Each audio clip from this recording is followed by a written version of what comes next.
ঠিকাদার চুরি করে, এমপি যদি টাকা না চুরি করে, এমপির চামচার বাপের সাধ্য নাই যে এলাকার প্রকল্প থেকে টাকা খায়। আমার আজকে এত দূর আসার পিছনে আমার এলাকার মানুষের কষ্ট, পরিশ্রম, তাদের অর্থ ব্যয় এবং তাদের ভালোবাসা আর আমার প্রতি বিশ্বাস আমাকে এত দূর নিয়ে আসছে। আজকে দল দেয় নাই বলে আমি আমার মানুষদেরকে ফালায় দিয়ে চলে যাব, আমি সেটা করব না। এই কারণে আমার দলের পদ গেছে। আমি বলছি ঠিক আছে, আমার মানুষ তো আছে। আমার দলের পদ যদি চলেও যায়, আমার এলাকার মানুষ তো আমাকে ছেড়ে যায় নাই। দল যদি জোটকেও দেয়, আমার মানুষের ভালোবাসা তো আমাকে ঘিরে রাখছে।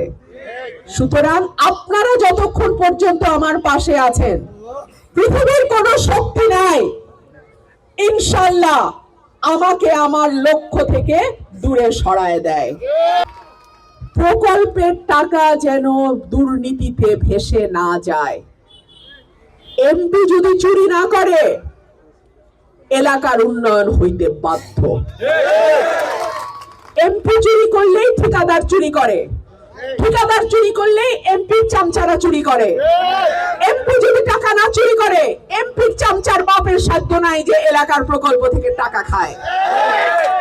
আমি যদি সৎ থাকি, এই এলাকার উন্নয়ন কেউ বাধাগ্রস্ত করতে পারবে না।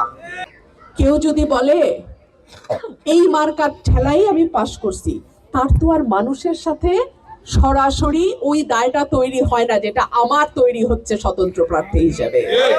আপনারা তো আমারে দেখা ভোট দিচ্ছেন, কোন মার্কা দেখা না। তাহলে আমারও জবাব দিতে হবে আপনাদের কাছে। এর মাঝখানে কিন্তু আর কোনো লাইন ঘাট নাই।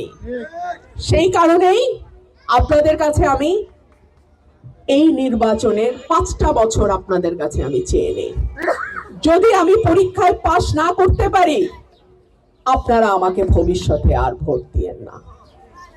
আর যদি আমি পরীক্ষায় পাশ করি, যদি উন্নয়নের দৃশ্যমান ছোঁয়া আপনার এলাকায় লাগে, তাহলে আপনাদের কাছে আমার বিনীত অনুরোধ থাকবে, যেই মানুষ সৎ, শিক্ষিত, যোগ্য, যেই মানুষ আপনার হক মেরে নিবে না, যেই মানুষ আপনার জন্যই কাজ করবে, সেই মানুষটাকে আপনারা ভোট দিবেন।